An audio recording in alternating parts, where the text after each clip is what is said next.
What's up, everybody? Welcome to more rSpace. My abuser for 20 years ago showed up at my workplace wanting forgiveness. I, female 38, run a dog daycare and a dog salon. One day, a man, male 36, came in with his dog. He had an appointment with one of my coworkers. He kept, however, looking at me the whole time he was there. I didn't recognize him, but found it strange that he would stare at me.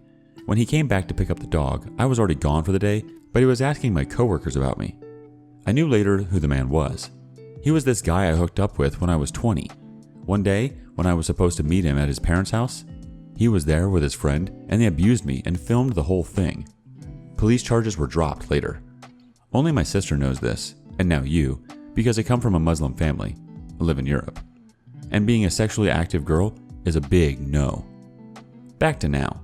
The day after he was at the salon, he called asking for me, and when I answered, he wondered if I remembered him. I didn't. Then, he told me his name and it all came back. He had changed a lot, but yes, of course, it was him. I panicked, so I still said I didn't know him. He then said maybe he could come and talk to me in person. I freaked out. Please no, don't come here. So you remember me? Yes. Please, I have been thinking about you every day. It has ruined my life. I need to ask for your forgiveness. I forgive you. Please don't come here. There's no need. I forgive you.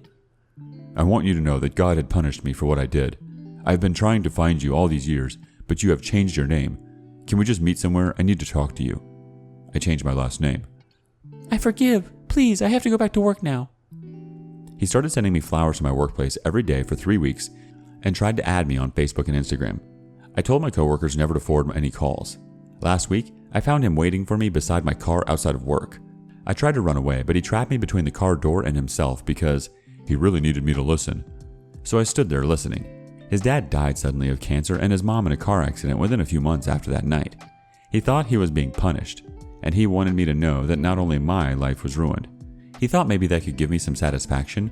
I told him everything is forgiven, but he needs to never contact me again. Last Monday, the flowers started coming back again. He called and insisted on talking to me. He showed up again to work, so I told him I'm calling the cops. He just handed me a note and left. He had written that he had been thinking of paying me money, like an indemnity that victims usually get. What the F is that supposed to mean? I hate my life right now. Why must this happen to me now when I am happy? I hate myself. I hate what's happening right now. I hate going to work. My husband is confused that I just out of the blue told him I'm spending a few weeks at my sister's. I don't trust anybody. I don't trust the authorities. I don't know what to do now. I spent time and money to open my dog care establishment. I can't just up and leave again and change my name. What can I do? Update. I am very thankful for all the support you have given me in my OP. You believed me without any judgment, and I honestly didn't expect this kind of support. I decided instead of updating everyone that reached out and asked for news, I could make one post here and hopefully it answers all your questions. My husband is not happy with me at all, and understandably so. I have gotten an enormous amount of comments about me needing to tell him, and it's probably the right thing to do, but I just can't. You don't understand, or maybe some of you do, but I can't put this burden on him. I saw how it hurt my sister and ruined her life. I feel so much guilt that I put her through that. I can't just do it to him.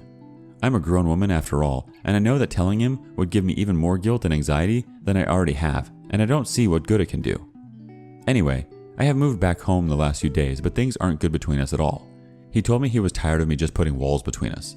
I don't know how much he suspects, if anything, but he's been under the impression that I am just asocial and an introvert with mental health issues. When we first started dating, I didn't want to meet any of his friends, and even now, if he came home with a friend without telling me beforehand, I would freak out because I need to get out of there if he's having friends over. I haven't been at work much, but the flowers and calls didn't stop. The girls are getting uncomfortable, so I told them it was an annoying ex. Anyway, I just kept thinking how he's just the same. He won't take no for an answer and is enjoying that I'm terrified of him. Maybe if I pretended to be braver than I felt, it could work? So on Tuesday, I went to work and he of course called. This time I answered. I asked him why he's doing this when I already said I forgave him. Because I want you to really believe me. He said he wanted to meet and talk in person. I have so much to tell you. You can choose where, a public place so you don't have to be scared. I need you to hear me out and to forgive me. And he kept begging. We decided on a park in the city. So I went there yesterday. He was already there with a woman, his sister, 50-ish. He jumped up smiling big like he's meeting an old buddy and tried to hug me. What the F? I pushed him away and told him if he ever touched me again, I will scream. I told him I wanted to say something first before he spoke, and if he interrupted me, I will leave. So he sat back, and they both looked at me. I told him that for the last few weeks, he has been harassing me, trying to make me believe that he's a changed man, when in reality, he was the same horrible man who can't take no for an answer. You say that your life has been ruined. Let me tell you about mine. I have spent all of my 20s waking up every morning not knowing if I wanted to live another day or not. I lost all trust in people. I cut all my friends out and Googled my name every day, terrified of finding that video you threatened to spread if I told anybody what you and your friend did to me. The memory of you, who I loved and thought loved me, holding me still for your disgusting friend. He had some horrible skin condition to do what he wanted because no other girl wanted to have sex with him. It's still haunting me to this day. I left my dream education because I couldn't study, and I chose not to be a mother because I am too scared of this world to bring children to it, and didn't trust myself not to do something stupid and leave them without a mother.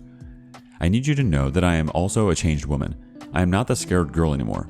You have already done the worst thing you could do. There's nothing you can do now that can be worse. I don't forgive you no matter how sorry you think you are, and I will never forgive you. So now you can go and do whatever the hell you want, because this time I will expose you to everyone you know and care about.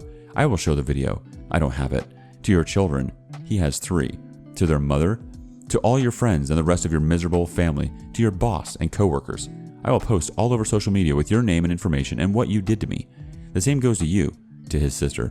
I will tell your husband and kids. I would leave me alone if you know what's good for you.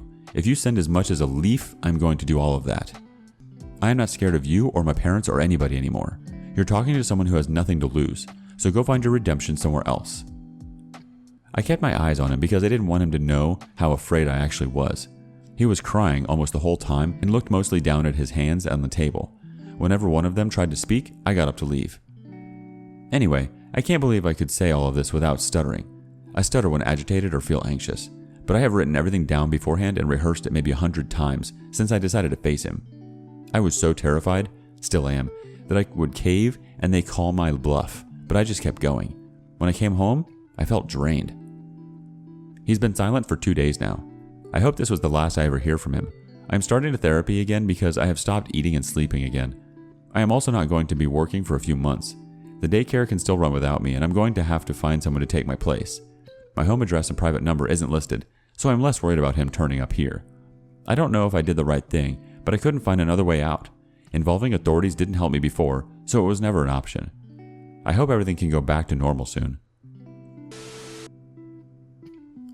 Our first reaction comes from Book Devourer.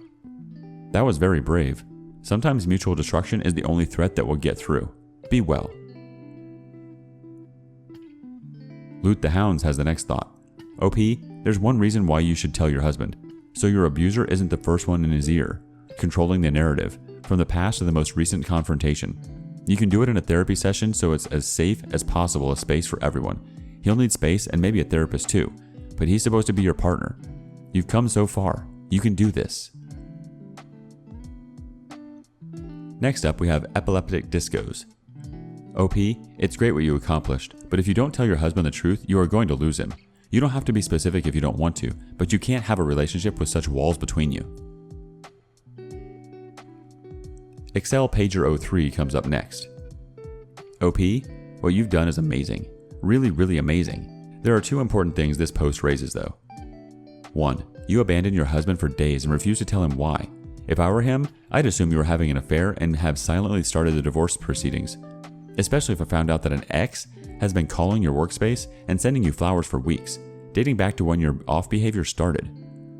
You don't even have to tell your husband everything. Just sitting your husband down and telling him something horrible happened to you and you're going to therapy to work on how to tell him about it will be enough for your husband to know he's not in this marriage alone. That you're trying too, and he just needs to be patient. 2. This man hasn't gone anywhere and isn't sorry. He spent years tracking you down with the intention to re-abusing and traumatizing you. It's been 2 days. He's almost definitely still stalking you, or going to contact your husband. You need to go to the police to try and report the behavior so it's on record, and contact a lawyer or police to try and get a restraining order, something legal to protect yourself. If this behavior escalates and there's no record of you having taken any legal action, no one will believe you.